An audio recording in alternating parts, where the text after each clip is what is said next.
Il y a des silences qui crient, des silences qui pèsent plus lourd que n'importe quel mot jamais prononcé. Et puis, il y a le silence qui règne dans la maison des Ramirez. Dans un coin oublié de Guanajuato, où la terre est sèche, tout comme les vérités, où le soleil n'illumine pas, il ne fait que brûler. Je m'appelle Mateo del Valle, et ceci est Realidad Prohibida. Si vous êtes ici, ce n'est pas par hasard.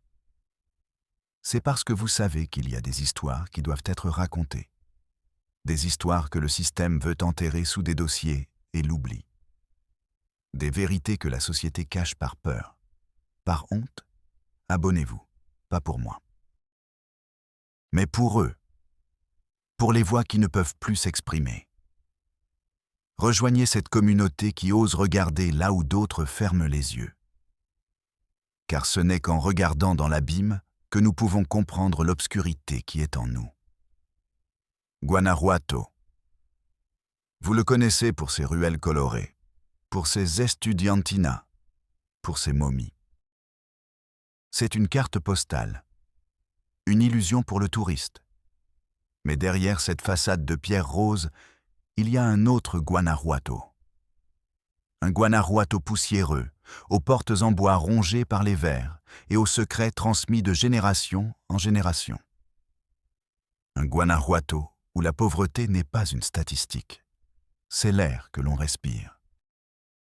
C'est le goût de l'eau. C'est le destin. Au centre de ce labyrinthe de misère, dans une petite communauté appelée la Tienaga, se trouvait la maison.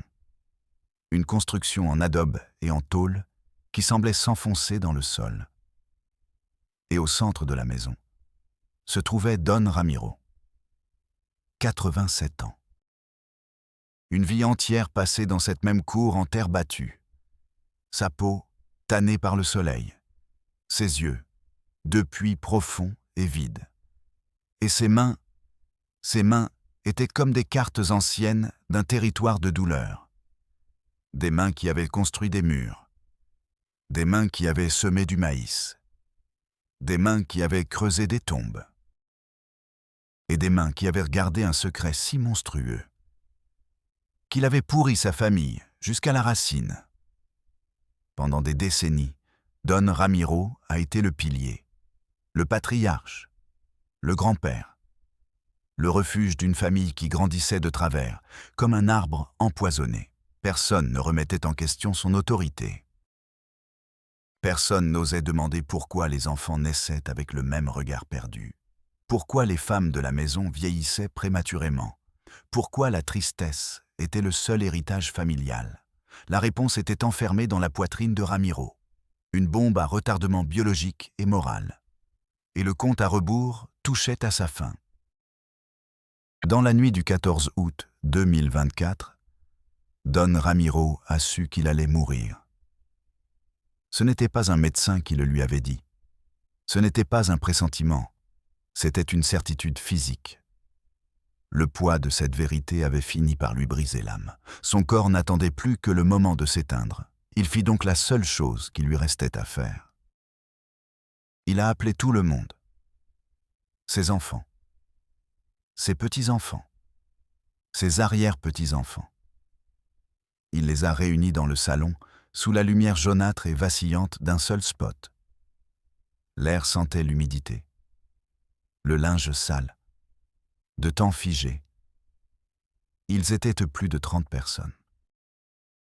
3 générations entassées dans une petite pièce, regardant le vieil homme qui s'étouffait dans son propre lit.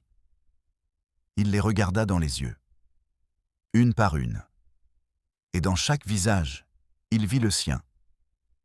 La même forme de mâchoire, les mêmes yeux enfoncés. Son propre visage, répété dans un écho de chair et d'os. Un miroir brisé qui lui renvoyait son apparence monstrueuse. Ses lèvres sèches tremblèrent. La confession ne jaillit pas comme un torrent. Elle sortit comme un poison. Goutte à goutte, les premiers mots glacèrent dans la pièce. Mes enfants, mes petits-enfants. Sa voix n'était qu'un murmure poussiéreux. ne suis pas celui que vous croyez. Une pause. Le silence devint pesant, coupant. Les visages de ces petits-enfants étaient empreints de confusion. Un délire dû à la vieillesse? Mais ces enfants, les plus âgés, ressentirent un froid ancien, une peur qu'ils ne comprenaient pas, mais qui avait toujours été là.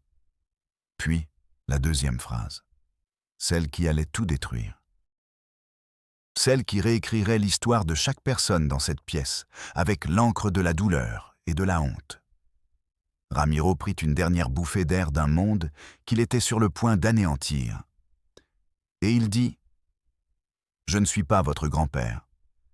Je suis le père de vous tous. » Cette nuit-là, la famille Ramirez cessa d'exister. Et à sa place, une horreur sans nom vit le jour. Mais l'horreur n'explose pas en un instant. Elle grandit en silence. Elle se nourrit de l'indifférence. Elle se nourrit de la bureaucratie. Avant la confession qui a tout brûlé, il y avait une petite fissure, une anomalie dans le système, un dossier. Dossier 734B. Objet: absentéisme scolaire. Le dossier est arrivé sur le bureau de Javier Fuentes. Javier était travailleur social. Il avait 26 ans et il croyait encore au système. Il pensait qu'un formulaire bien rempli, un suivi ponctuel, pouvait sauver une vie. Il était nouveau au bureau régional de Guanajuato. Il débordait de cette énergie dangereuse que procure l'innocence. Le dossier 734B était simple, routinier. Une fillette, Maria Guadalupe Ramirez, 7 ans.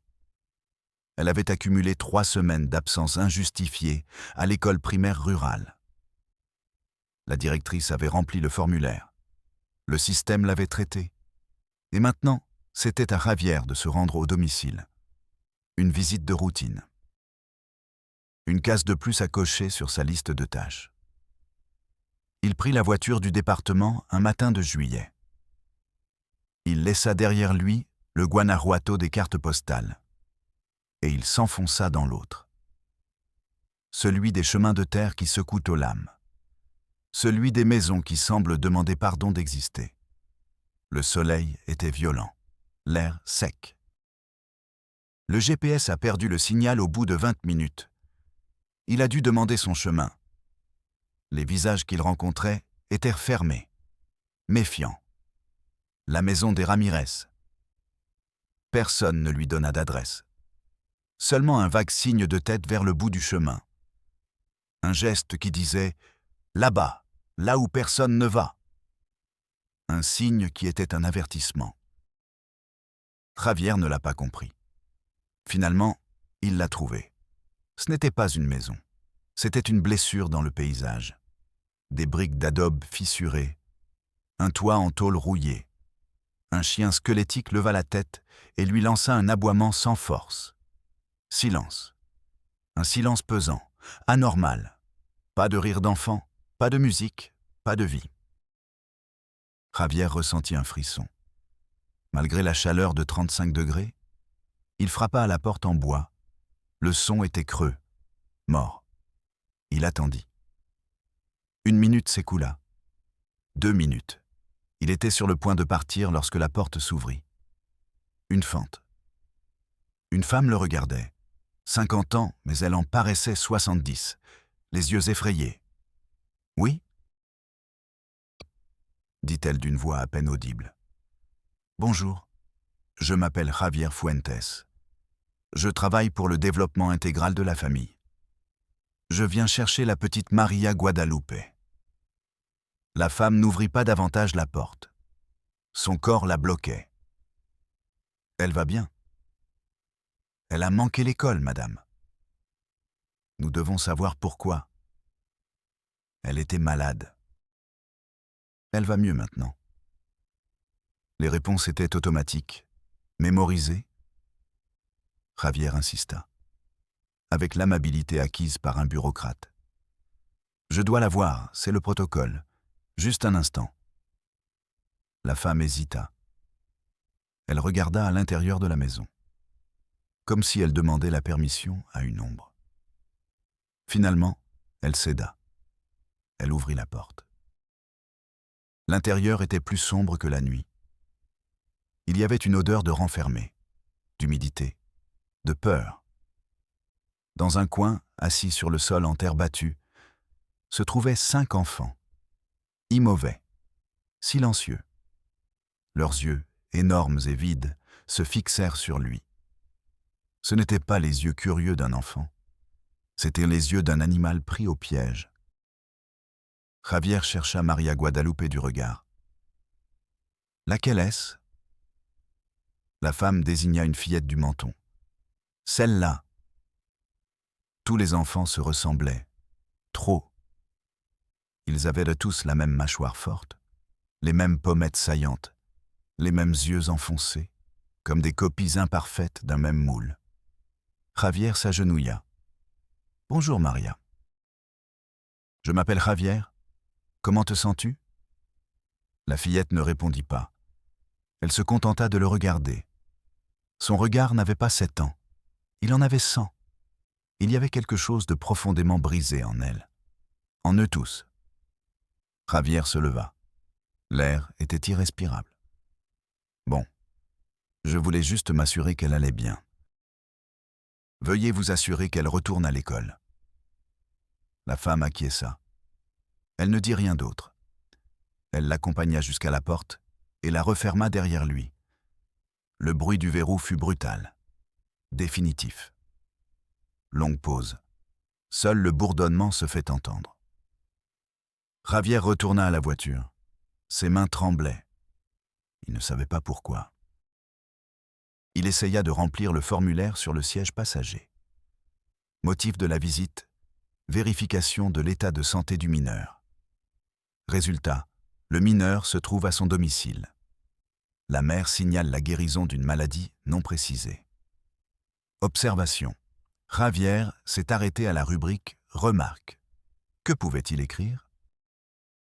Les enfants ne ressemblent pas à des enfants. La maison sent le désespoir. J'ai l'impression qu'un monstre vit là-dedans. La tristesse est si dense qu'on pourrait la toucher. Le formulaire ne comportait pas de champ pour cela. Le système n'avait pas de code pour cette horreur sans nom. Il a laissé l'espace vide. Il a coché la case « Affaire résolue, suivi recommandé ». Mais l'affaire n'était pas résolue. Il était sur le point de commencer. Cette nuit-là, Javier n'a pas pu dormir. Il voyait les yeux des enfants, de vieux yeux sur de petits visages. Le lendemain matin, au bureau, il classa le dossier 734B.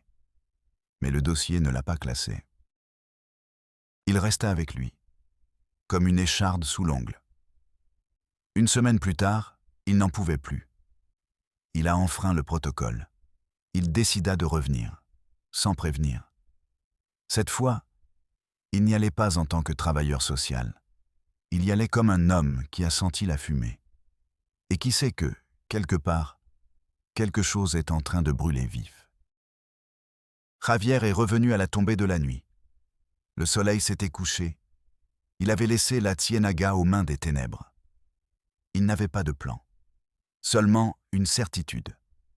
La certitude que le formulaire « Affaire résolue » était un mensonge.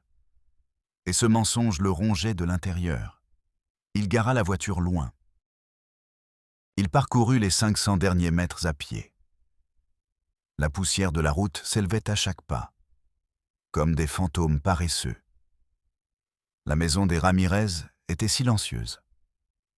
Mais cette fois, le silence était différent. Il n'était pas vide. Il était rempli de quelque chose qui attendait.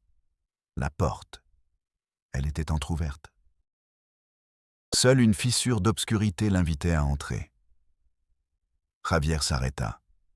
Son cœur battait à tout rompre contre ses côtes. Une sueur froide lui coulait dans le dos. « Je suis un fonctionnaire », se dit-il. « Je fais mon travail. » Mais c'était encore un mensonge. Il savait qu'il avait franchi une ligne. Il savait que ce qu'il faisait était imprudent, dangereux et nécessaire. Il poussa la porte.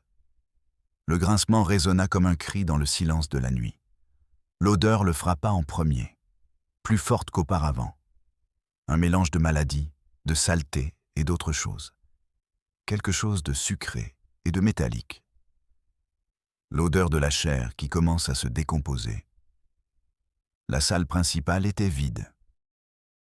Seules les ombres bougeaient, allongées par la lumière de la lune qui filtrait à travers les fissures du plafond. C'est alors qu'il l'entendit. Un gémissement, faible, presque inaudible. Il provenait d'une pièce au fond.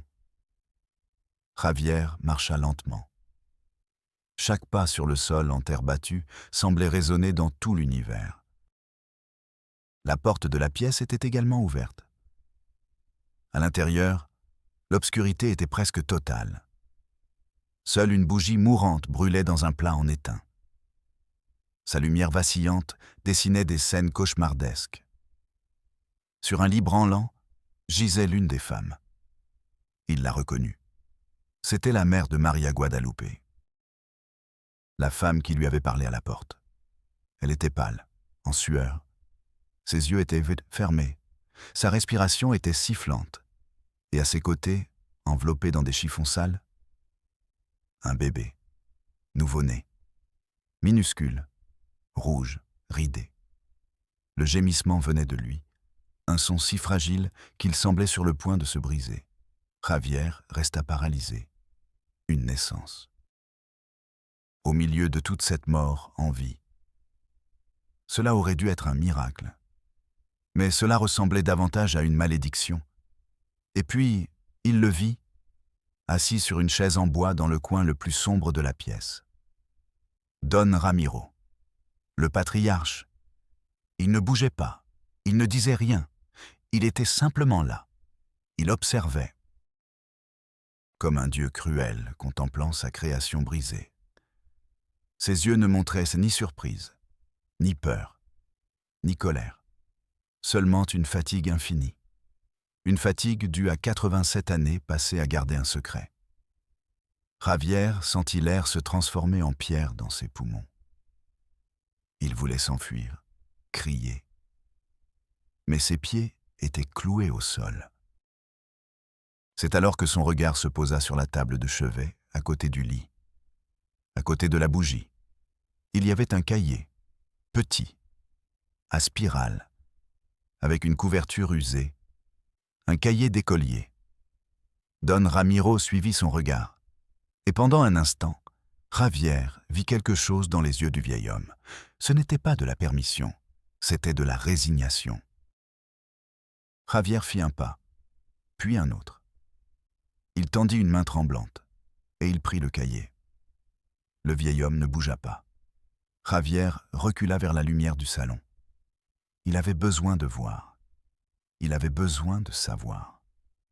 Il ouvrit le cahier. L'écriture était grossière, infantile.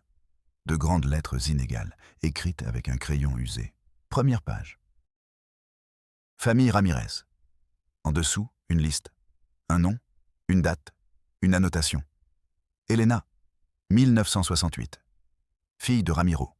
Rosa, 1969. Fille de Ramiro. Martin, 1971. Fils de Ramiro. Javier tourna la page. La liste continuait. Fils et filles, tous de Ramiro. Il n'y avait aucun nom de mère, seulement le père, le créateur, Ramiro. Il tourna une autre page. La liste sautait une génération. Juana, 1988. Fille d'Elena. Javier ressentit un soulagement momentané, une logique familiale. Mais en dessous, une autre annotation, écrite avec plus de force. La pointe du crayon avait presque déchiré le papier. Et de Ramiro. Javier retint son souffle. Il relut. Juana, 1988. Fille d'Elena et de Ramiro. Son esprit refusait de comprendre. Il tourna rapidement la page. Pedro, 1990, fils de Rosa. Et en dessous, et de Ramiro, Miguel. 1992, fils de Rosa. Et de Ramiro. Page après page. La même litanie monstrueuse. Le nom de la fille. Devenue mère. Et le nom du père. Toujours le même. Toujours Ramiro. Père de ses filles. Et père des enfants de ses filles. Père et grand-père.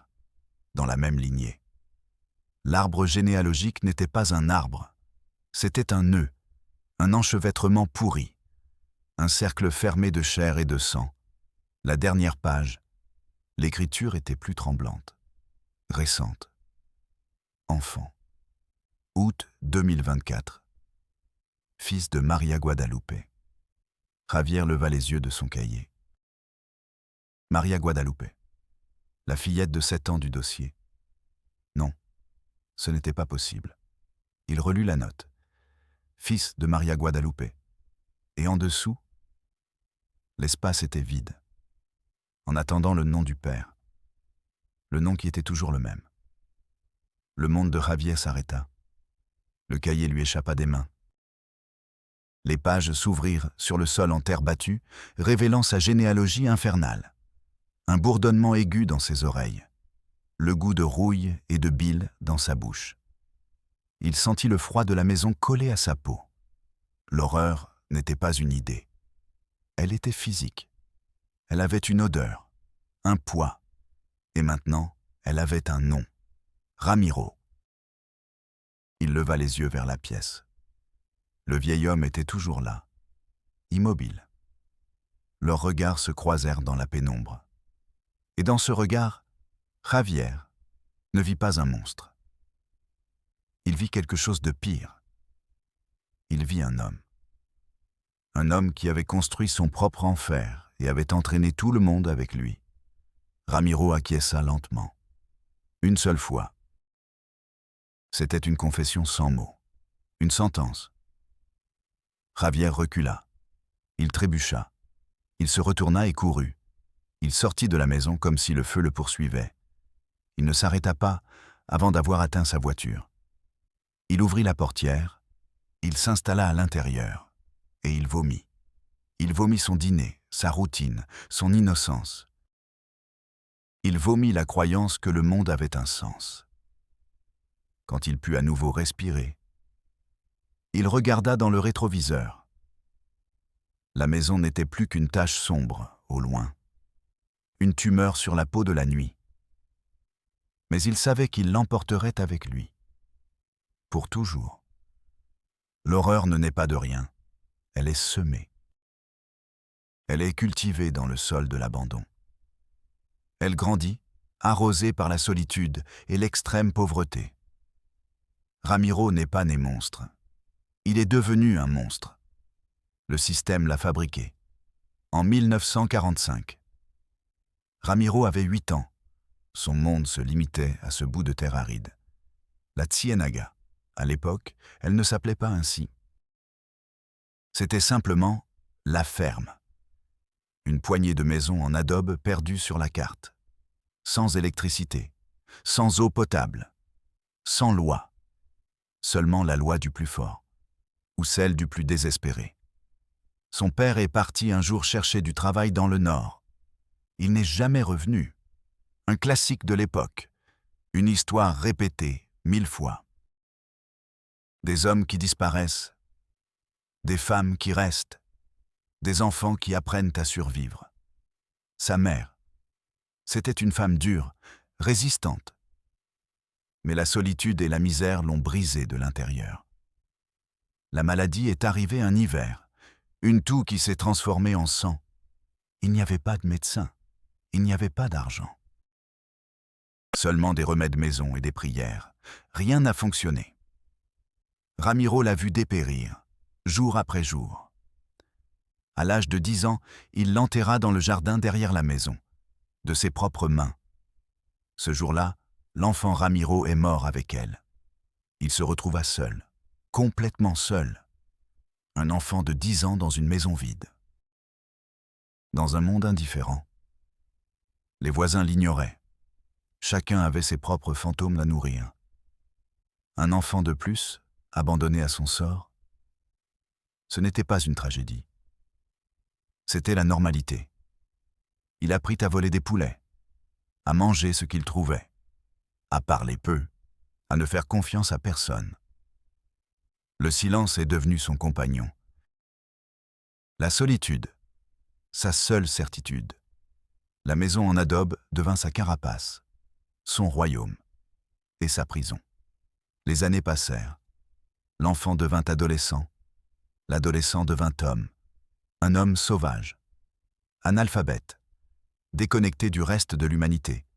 Il ne connaissait aucun autre monde que son ranch. Il ne connaissait d'autres règles que celles qu'il avait lui-même inventées.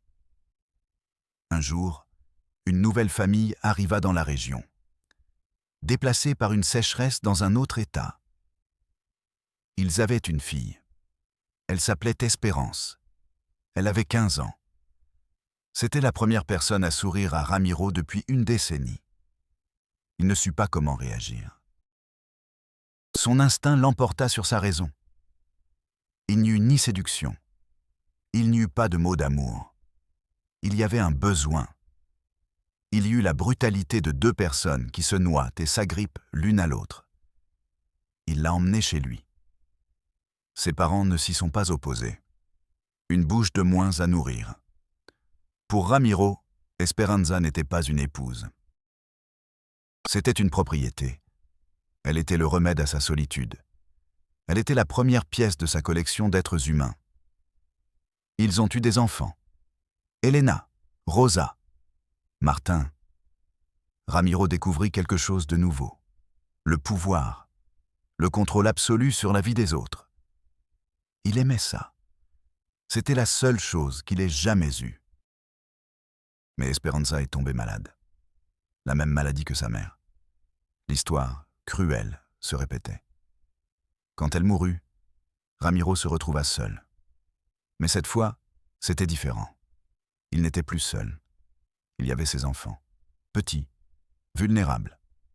Et ils étaient à lui, entièrement à lui. Elena, l'aînée, grandit. Elle est devenue le portrait craché de sa mère. Le même regard, le même corps jeune. Et dans l'esprit de Ramiro, quelque chose s'est brisé à jamais. La logique de l'isolement, la morale de la survie. La solitude est un acide. Elle efface les frontières entre le bien et le mal. Elle dissout les liens de parenté. Elle dissout l'humanité. Une nuit, Ramiro est entré dans la chambre de sa fille Elena. Elle avait 14 ans. Il n'y eut aucune violence. Pas telle que nous l'entendons. Il y avait pire. Il y avait une autorité incontestable. Une obéissance aveugle, née de la peur et de l'isolement total. « Ta mère n'est plus là, » lui a-t-il dit. « C'est à toi de t'occuper de la maison maintenant. C'est à toi de prendre soin de moi maintenant. » Elena ne comprit pas, mais elle obéit, comme elle l'avait toujours fait. Ce fut le premier péché, celui qui ouvrit la porte à tous les autres. Quand Elena est tombée enceinte, personne dans la maison n'a été surpris. C'était simplement ce qui arrivait. La vie suivait son cours tortueux. Juana était née, fille et petite-fille de Ramiro. La première pièce du puzzle généalogique de l'enfer. Le schéma se répéta avec Rosa, puis avec les filles de ses filles. La maison est devenue une usine à vie sans avenir. Un système fermé et autosuffisant. Ramiro était le dieu, le père, le pourvoyeur et le monstre. Non par méchanceté, mais par ignorance si profonde, si abyssale, qu'elle est devenue sa propre loi naturelle. Pour lui, ce n'était pas de l'inceste. C'était la famille. C'était la permanence. C'était la seule façon qu'il connaissait pour ne plus jamais être seul. Il a construit un mur de silence autour de sa progéniture. Personne ne sortait. Personne n'entrait. Les enfants n'allaient pas à l'école. Pourquoi le seraient-ils? le seul monde qu'ils avaient besoin de connaître, se trouvait à l'intérieur de ces murs en adobe. La tragédie ne s'est pas déroulée en un seul acte. C'était un processus. Une lente décomposition qui a duré plus de 50 ans. Une bombe à retardement génétique et psychologique. Et le cahier d'école. C'était l'idée d'Elena. La première fille, la première victime. Elle voulait laisser une trace, une façon de comprendre le chaos, de donner un nom au visage qui se ressemblait tant. Sans le savoir, elle écrivait la chronique de sa propre destruction. Le témoignage qui, des décennies plus tard, tomberait entre les mains tremblantes d'un jeune travailleur social. L'homme qui finirait par ouvrir la porte et laisserait l'horreur sortir à la lumière du jour. Le trajet de retour vers la ville fut un flou. Les phares des autres voitures, les panneaux de signalisation sans signification. Javier conduisait en pilote automatique. Son corps était dans la voiture. Son esprit était resté dans cette maison, dans l'obscurité, avec l'odeur de la mort et de la vie pourrie. Il avait le cahier sur le siège passager. Le cahier était la preuve. La carte de l'enfer. Son poids semblait plier l'essieu de la voiture. Il n'est pas rentré chez lui. Il ne pouvait pas. L'horreur s'était collée à ses vêtements, à son âme. Se rendre dans son appartement propre et bien rangé lui semblait être un sacrilège. Il se rendit directement là où le système lui avait dit d'aller. Le premier mur était celui de la police municipale. Un petit poste, à 2 heures du matin. La lumière fluorescente bourdonnait, malade. L'endroit sentait le café rassis et l'ennui. Un policier en surpoids, la chemise tachée, l'accueillit derrière un comptoir en acrylique rayé. « Oui, jeune homme, » dit-il, sans lever les yeux de son mot croisé. Javier essaya de parler. Les mots se bousculaient dans sa bouche. Une famille, à la Ciénaga, les Ramirez, le grand-père, c'est le père de tous. L'agent leva les yeux. Il affichait un ennui profond. Voyons, voyons. Plus lentement. Y a-t-il eu un crime? Quelqu'un a-t-il été blessé? Y a-t-il un mort? Ils sont tous blessés, murmura Javier. Ils sont morts vivants. L'officier soupira, un long soupir d'agacement. Jeune homme, j'ai besoin de faits, de noms, de dates. Y a-t-il une plainte officielle? C'est moi qui porte plainte, s'écria Javier d'une voix plus forte. J'ai des preuves. Il posa le cahier sur le comptoir. Lisez ceci, s'il vous plaît. L'officier le prit. Il le feuilleta sans intérêt. Il tourna les pages de cette maudite généalogie, comme s'il s'agissait de la rubrique Société d'un vieux journal. Il referma le cahier et le rendit. Écoutez, c'est une affaire familiale très étrange, très déplaisante, certes. Mais il n'y a pas de crime flagrant ici. C'est de l'inceste, de l'abus, depuis des décennies. Et qui porte plainte? L'une des victimes est-elle venue vous voir? Elles ne peuvent pas. Elles ne connaissent pas d'autre monde. C'est donc votre parole contre la leur. Et ceci, dit-il en tapotant le cahier du doigt, ceci ne prouve rien dans un procès. N'importe qui aurait pu l'écrire. Un enfant, dites-vous. C'est encore pire. L'officier s'est adossé à sa chaise. Le plastique a craqué. Si vous voulez que nous fassions quelque chose, amenez une des femmes. Qu'elle témoigne. Qu'elle signe. En attendant, nous ne pouvons pas faire éruption dans une maison au milieu de la nuit pour un cahier. Javier resta sans voix. Le système ne voulait pas la vérité. Il voulait un formulaire, une procédure, une victime qui se présenterait docilement à l'abattoir bureaucratique. Mais les enfants, parvint-il à dire. Si vous vous inquiétez pour les enfants, rendez-vous au DIF demain matin. C'est leur compétence. Négligence, peut-être. Remplissez le formulaire correspondant. Le fonctionnaire retourna à son mot croisé. Pour lui, la conversation était terminée. L'horreur avait été classée, archivée et renvoyée à un autre guichet. Javier quitta la gare. L'air froid de l'aube lui brûla le visage. Il ressentit une nausée glaciale. Ce n'était pas seulement l'horreur de la maison, c'était l'horreur d'un monde qui haussait les épaules. À 9 heures du matin, il était au ministère public. Le deuxième mur. Plus haut, plus soigné, plus froid. Des bureaux gris, de longs couloirs. Le bruit des claviers ressemblait à une pluie d'insectes. Il lui fallut 3 heures pour obtenir un rendez-vous avec une agente adjointe.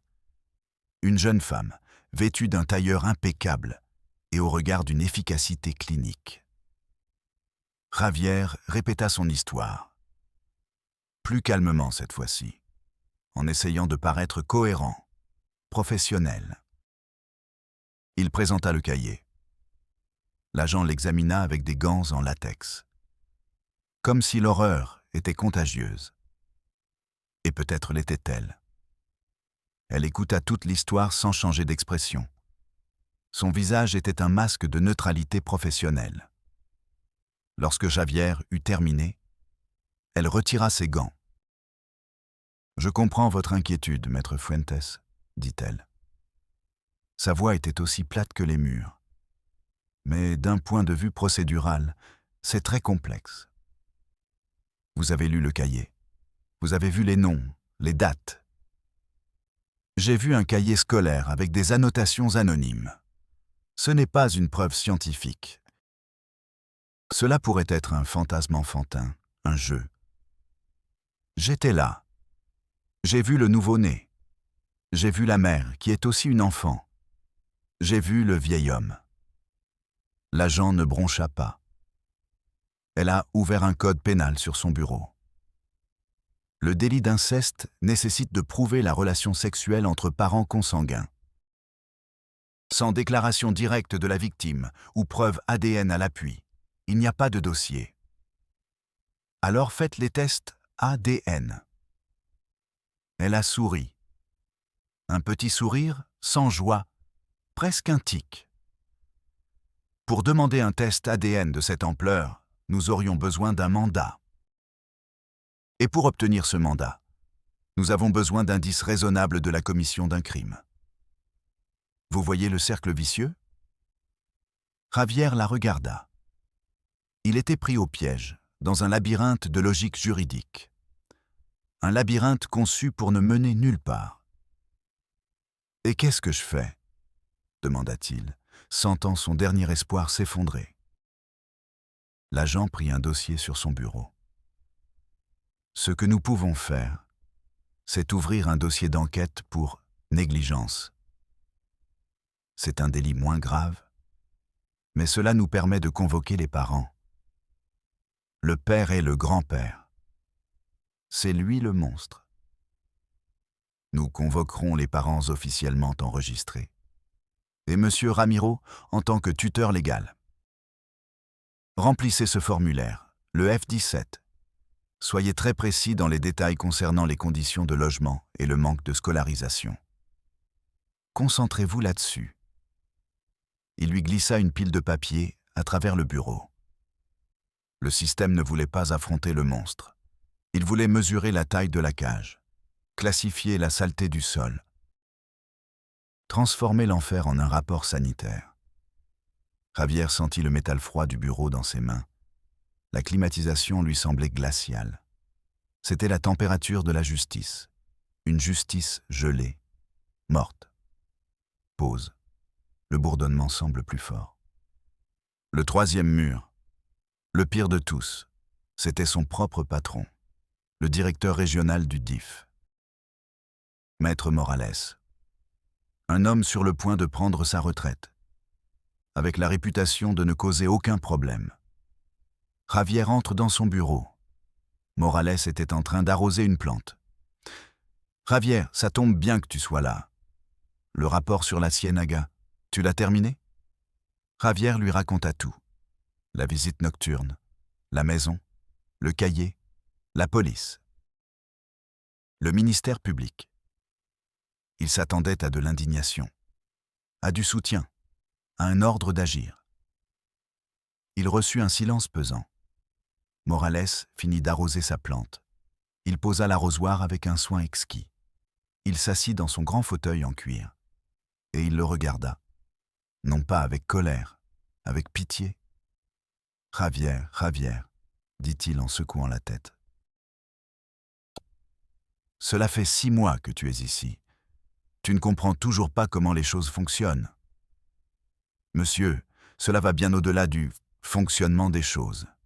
C'est une atrocité. C'est une tragédie. Oui. Et comme celle-ci, il y en a des centaines dans la Sierra. Des familles qui vivent selon leurs propres règles, dans leur propre siècle. Si nous commençons à tirer sur ce fil, nous déclencherons un enfer que personne ne pourra contrôler. Morales se pencha en avant. Sa voix se réduisit à un murmure confidentiel. Tu as effectué une visite non autorisée. Tu t'es introduit dans une propriété privée. Tu as volé, ou sans emprunter, un document personnel. Si cette famille porte plainte contre toi, c'est toi qui auras des problèmes. Et tu saliras la réputation du DIF. Javier n'en croyait pas ses oreilles. Vous vous souciez davantage de l'image du DIF que de la vie de 30 personnes? Je me soucie de la réalité, Javier. Et la réalité, c'est que nous n'avons ni les ressources, ni le pouvoir, ni le soutien politique pour mener cette guerre. Classez l'affaire. Remplissez le formulaire F-17 comme on vous l'a demandé. Et oubliez ce que vous avez vu. Le chef se retourna vers l'écran de son ordinateur et ouvrit son courrier électronique. La conversation était terminée. C'était pire qu'un cri, pire qu'une menace. C'était un geste d'indifférence totale et insignifiante. Javier resta debout au milieu du bureau. Le bourdonnement dans ses oreilles était assourdissant. Il sentait le poids de chaque formulaire non rempli, de chaque appel non passé, de chaque vie que le système avait décidé de ne pas sauver. Il quitta le bureau sans dire un mot. Il était seul, complètement seul. Le système ne l'avait pas soutenu, il l'avait expulsé. Désormais, l'horreur vécue par la famille Ramirez ne leur appartenait plus.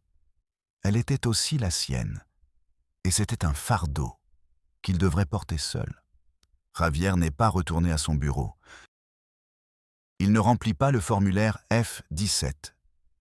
Il laissa le cahier sur le bureau de son patron, à côté de sa lettre de démission, et il est parti. Le système ne l'avait pas brisé. Il lui avait montré son vrai visage, et il ne pouvait plus le regarder. Alors que Javier s'éloignait, roulant sans but sur une route anonyme, l'horreur qu'il avait tenté de contenir finit par exploser. Dans la maison de la Ciénaga. La confession de Don Ramiro fit l'effet d'une bombe à neutrons. Elle n'a pas détruit les murs, elle détruisit les personnes. Je suis le père de vous tous. Le silence qui suivit cette phrase n'était pas un silence. C'était un bruit. Le bruit de 30 âmes qui se brisaient en même temps. Des cris, des pleurs, de la confusion. Le monde de 30 personnes, construit sur un mensonge monstrueux, s'est effondré en un instant. Les enfants regardèrent leur mère, qui était aussi leur sœur. Les petits-enfants regardèrent dans leurs parents, qui étaient aussi leurs frères et sœurs. Les identités se sont dissoutes. La famille est devenue un nœud d'horreur incompréhensible.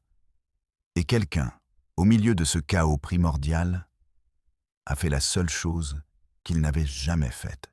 Il a demandé de l'aide au monde extérieur. L'une des filles aînées, Juana, a pris un vieux téléphone et a composé le 911. Elle ne savait pas quoi dire. L'opérateur n'entendait que des cris et des pleurs qui ne semblait pas humain. Cette fois-ci, le système n'a pas pu l'ignorer. Ce n'était pas le rapport d'un travailleur social. C'était une urgence, un véritable appel à l'aide audible.